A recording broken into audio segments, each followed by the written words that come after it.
दोस्तों, हमारे नए नए वीडियो गीत देखने के लिए हमारे YouTube चैनल को सब्सक्राइब करें और न्यू अप टू डेट्स जानने के लिए बेल आइकन को क्लिक करें।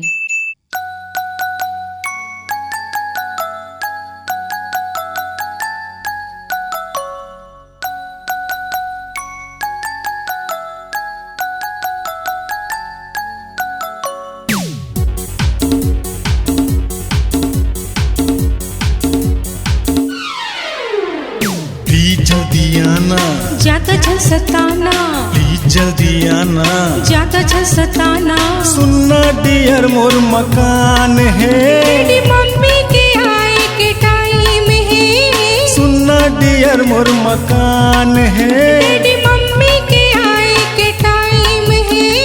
आना आना आना आना, नारी बाबा ना, प्लीज जल्दी आना, ज्यादा छल सताना, प्लीज जल्दी आना, ज्यादा छल सताना।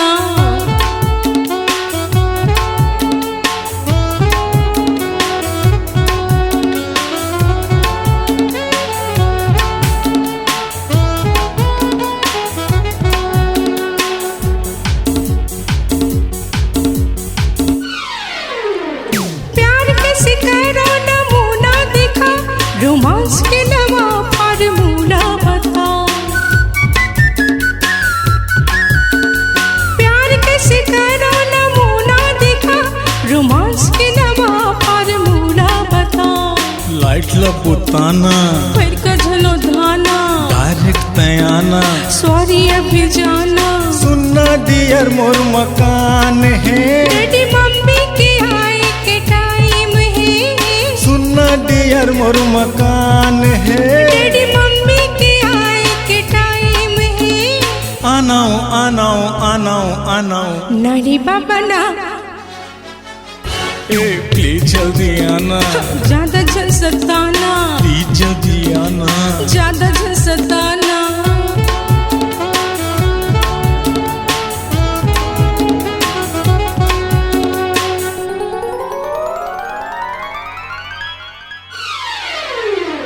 आउच।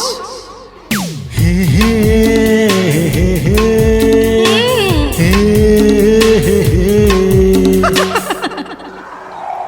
मिले के दूसर ते अड्डा बता, भाग चली ऐसे कोई चक्कर चला।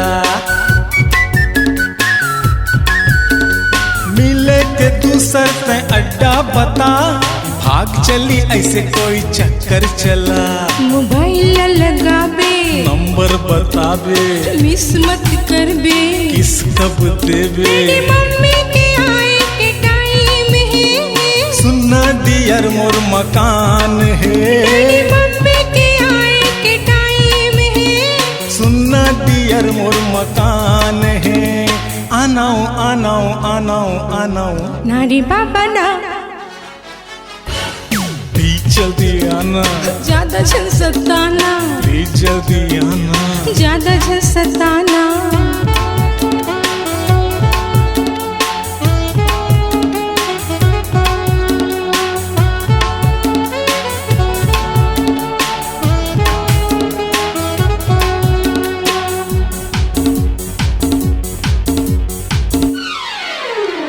दे दे पप्पी मोला लाइन है के लिए, आजा आजा जीपी कमियल। उई माँ, दे दे पप्पी मोला लाइन के लिए। आजा आजा जीपी कमियल। ओके बाय बाय, हाय हाय हाय, कब मिलबो बताना, नाइट माँ आना। सुनना डियर मोर मकान है, मम्मी डैडी के आए के टाइम है। सुनना डियर मोर मकान है। मम्मी डैडी के आए के टाइम है। आनाओ आनाओ आनाओ आनाओ, नारी बाबा ना, प्लीज जल्दी आना, प्लीज जल्दी आना। डैडी मम्मी आगे टेंशन होगे, स्वामी अभी जाना। हाय प्लीज जल्दी आना। See you later. Log Digital Recording Studio, Cordoba. Contact number 99071199215.